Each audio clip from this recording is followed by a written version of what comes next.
Excuse me, boys and girls. It is so good to see you again and see that you are safe. Like the Baudelaire orphans are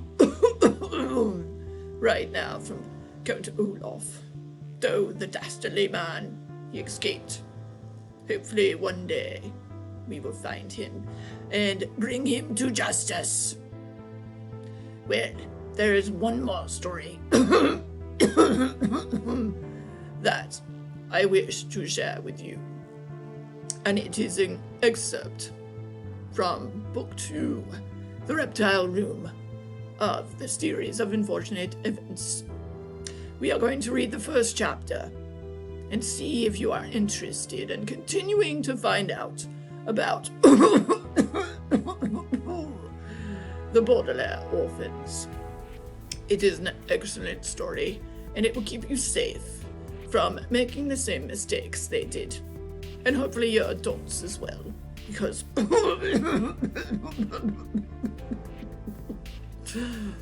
unfortunately, Justice Strauss and I also made many mistakes when we thought that Count Olaf was a good man. Of course, he was not. So, excerpt, that just means a short snippet of a story or an article that you're going to read. A few other words you're going to hear in the story that you may not be acquainted with yet is horseradish. No, it is not a horse with a radish on its nose. Horseradish is a sauce or a relish that people put on sandwiches. And it has a very sharp taste, almost a little bit hot or spicy. And sometimes people love it. I do not. It is made from a white root of a white plant with a white flower. Interesting. Scraggly, which you've heard before, but that has to do with the way something looks, something that's messy or rough looking. Like my mustache is perfectly trim, it is not scraggly, like Count Olaf's horrible beard. Another word is woe. W-O-E, not woe as in hold your horses. W-O-E, woe. That means trouble, great sadness, or despair. And that's what the Baudelaire orphans faced in the bad beginning. Approximately. That is a word that means that is close to a certain number or amount. Dim-witted. That's a word that is not very nice to use. It means that someone is stupid or dumb. We do not use those types of words. That's Count Olaf's type of language.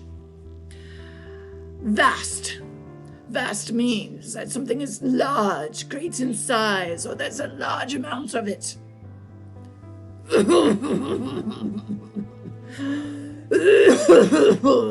It does not apply to coughing, though. And distinguished. If someone is distinguished, they look rather like me. I stand out in a crowd. My tie here, my beautiful top hat, make me distinguished. It means that you dress in a way or act in a way that makes you stand out from other people, like you dress well or nicely. And distinguished also could mean that you have very good manners. So you're going to hear a tiny bit of what is going to happen with the orphans in Book 2, The Reptile Room. And I'm so sorry that the children could not live with Justice Strauss. She will be reading the story, but she is so sad that she could not adopt them because she is not related to them. But the person they will meet in the Reptile Room is. So, here we go with Chapter 1 of Book 2, The Reptile Room, and I hope you enjoy it. I hope that you stay away from despicable men like Count Olaf. And your parents now know as well to keep you away from people like that who want your money. If any of you or your families need a banker like myself, well, call mortuary management and I will be there lickety-split to help you. Okay, boys and girls, please enjoy, and I will see you later. A series of unfortunate events. Number 2, the Reptile Room. Chapter 1. The stretch of road that leads out of the city past Hazy Harbour and into the town of Tedia is perhaps the most unpleasant in the world. It is called Lousy Lane. Lousy Lane runs through fields that are sickly grey colour, in which a handful of straggly trees produce apples so sour that one only has to look at them to feel ill. Lousy Lane traverses the Grim River, a body of water that is 9/10 mud, and that contains extremely unnerving fish, and it encircles a horseradish factory, so the entire area smells bitter and strong. I am sorry to tell you that this story begins with the Baudelaire orphans travelling along this moist and most pleasant road, and that from this moment on, the story only gets worse.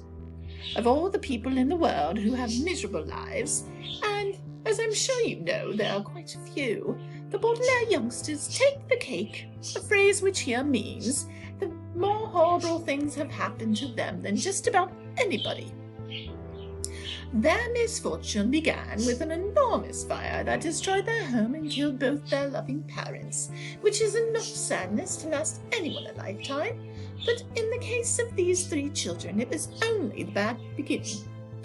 After the fire, the siblings were sent to live with a distant relative named Count Olaf, a terrible and greedy man. The Baudelaire parents had left behind an enormous fortune, which would go to the children when Violet came of age, and Count Olaf was so obsessed with getting his filthy hands on the money that he hatched a devious plan that gives me nightmares to this day. He was caught just in time, but he escaped and vowed to get a hold of the Baudelaire fortune sometime in the future. Violet, Klaus, and Sonny still had nightmares about Count Olaf's shiny eyes, and about his one scraggly eyebrow, and most of all, about the tattoo of an eye he had on his ankle. It seemed like that eye was watching the Baudelaire orphans wherever they went. So, I must tell you that if you have opened this book in the hope of finding out that the children lived happily ever after, you might as well shut it and read something else, because Violet, Klaus, and Sonny, sitting in a small cramped car and staring out the window at Lousy Lane, were heading toward even more misery and woe. The Grim River and the horseradish factory were only the first of sequence of tragic and unpleasant episodes that bring a frown to my face and a tear to my eye whenever I think about them. The driver of the car was Mr. Poe, a family friend who worked in a bank and always had a cough. He was in charge of overseeing the orphans' affairs, so it was he who decided that the children would be placed in the care of a distant relative in the country after all the unpleasantness with Count Olaf. I'm sorry if you are uncomfortable, Mr. Poe said, coughing into a white handkerchief. But this new car of mine doesn't fit too many people. We couldn't fit any of your suitcases in a week or so. I'll drive back here and bring them to you. Thank you, said Violet, who at 14 was oldest of the Baudelaire children. Anyone who knew Violet well could see that her mind was not really on what Mr. Poe was saying, because her long hair was tied up in a ribbon to keep it out of her eyes. Violet was an inventor, and when she was thinking up inventions, she liked to tie her hair up in this way. It helped her think clearly about the various gears, wires, and ropes involved in most of her creations. Oh, after living so long in the city, Mr. Poe continued, I think you will find the countryside to be a pleasant change. Here is the turn. We're almost there. Good, Klaus said quietly. Klaus, like many people on car rides, was very bored, and he was sad not to have a book with him. Klaus loved to read, and at approximately 12 years of age he had read more books than many people read in their whole lives. Sometimes he read well into the night, and in the morning could be found fast asleep with a book in his hand and his glasses still on. I think you're like Dr. Montgomery, too, Mr. Poe said. He has traveled a great deal, so he has plenty of stories to tell. I've heard his house is filled with things he's brought from all the places he's been. Bats! Sonny shrieked. Sonny, the youngest of the Baudelaire orphans, often talked like this, as infants tend to do. In fact, besides biting things with her 4 very sharp teeth, speaking in fragments was how Sonny spent most of her time. It was often difficult to tell what she meant to say.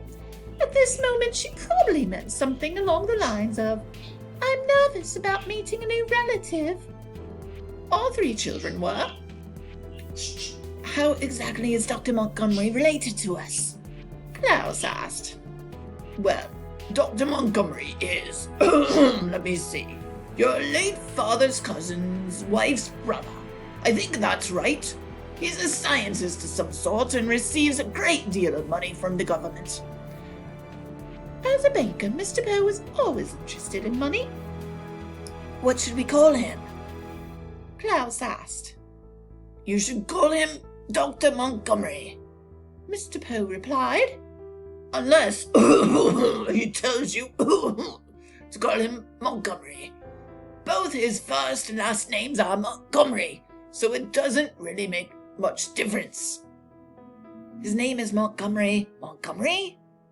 Klaus said, smiling. Yes, and I'm sure he's very sensitive about that, so don't ridicule him. Mr. Poe said, coughing again into his handkerchief. Ridicule means tease. Klaus sighed. I know what ridicule means, he said. He did not add that of course he also knew not to make fun of someone's name. Occasionally, people thought that because orphans were unfortunate, they were also dim-witted. Violet sighed too, and took the ribbon out of her hair. She had been trying to think up an invention that would block the smell of horseradish from reaching one's nose, but she was too nervous about meeting Dr. Montgomery to focus on it. "Do you know what sort of scientist he is?" she asked. She was thinking Dr. Montgomery might have a laboratory that would be of use to her. I'm afraid not, Mr. Poe admitted. I've been very busy making the arrangements for you 3, and I didn't have much time for chit-chat. Oh, there's the driveway. We've arrived. Mr. Poe pulled the car up a steel gravel driveway and toward an enormous stone house. The house had a square front door made of dark wood, with several columns marking the front porch. To each side of the door were lights in the shapes of torches, which were brightly lit even though it was morning. Above the front door, the house had rows and rows of square windows, most of which were open to let in the breeze. But in front of the house was what was truly unusual, a vast, well-kept lawn dotted with long, thin shrubs in remarkable shapes. As Mr. Poe's car came to a halt, the Baudelaires could see that the shrubs had been trimmed so as to look like snakes. Each hedge was a different kind of serpent, some long, some short, some with their tongues out, and some with their mouths open, showing green, fearsome teeth. They were quite eerie, and Violet, Klaus, and Sonny were a bit hesitant about walking beside them on their way up to the house. Mr. Poe, who led the way, didn't seem to notice the hedges at all, possibly because he was busy coaching the children on how to behave.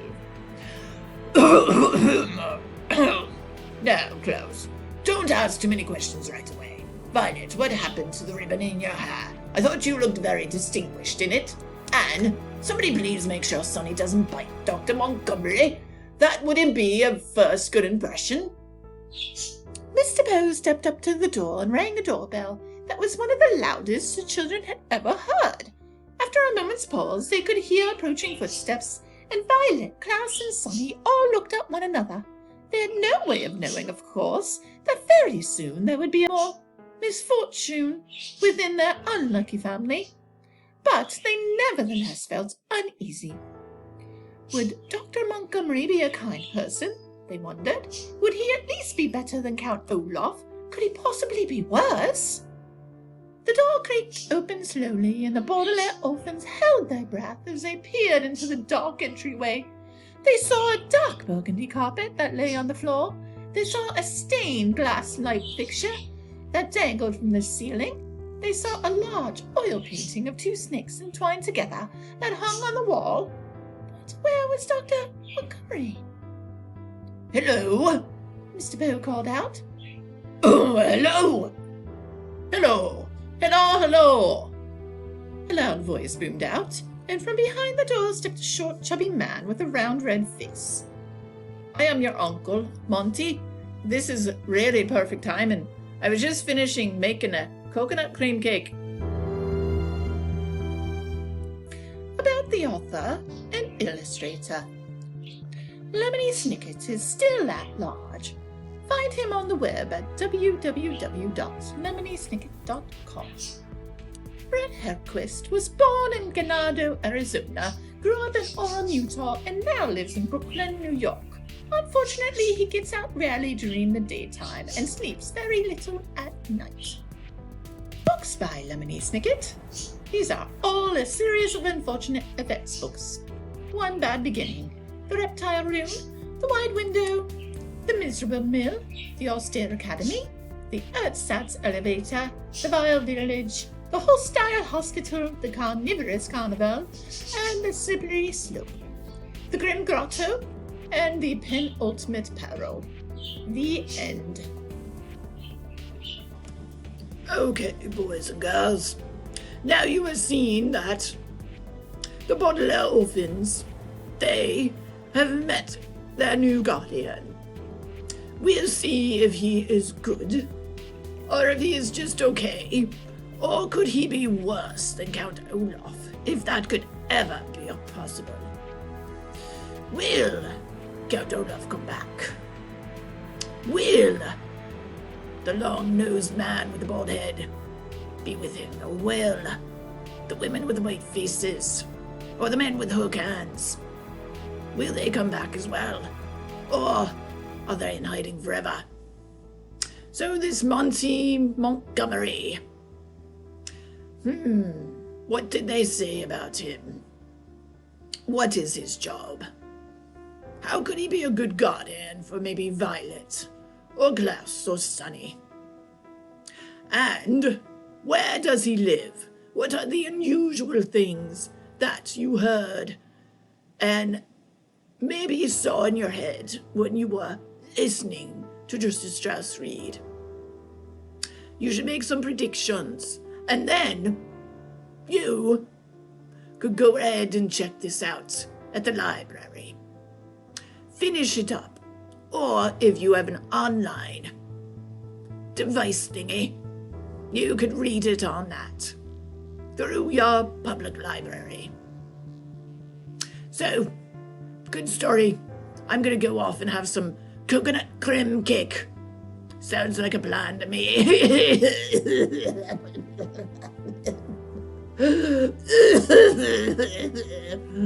And hopefully one day I'll get rid of this dreadful cough. Right, boys and girls, stay safe. Be on the lookout for Count Olaf and his accomplices. And come visit mortuary management so I can take care of you and your money. Have a wonderful evening, a beautiful day, whatever it is outside. Goodbye. Goodbye, darlings. If any of you need a place to ever come and have me as your guardian, let me know. I was so distraught when the Baudelaire orphans could not come and stay with me. But I have enjoyed my time reading with you all, and please continue to read all the books about the Baudelaire orphans, because the truth, as I said, is the most important. Truth will out, and you read the book the way the author has intended. So please continue to read. Now, have a lovely, lovely evening, and Justice Strauss will see you another time, dears. Hopefully in some of the other books. All right, good evening, good morning, good night, whatever time of day it is. Bye-bye.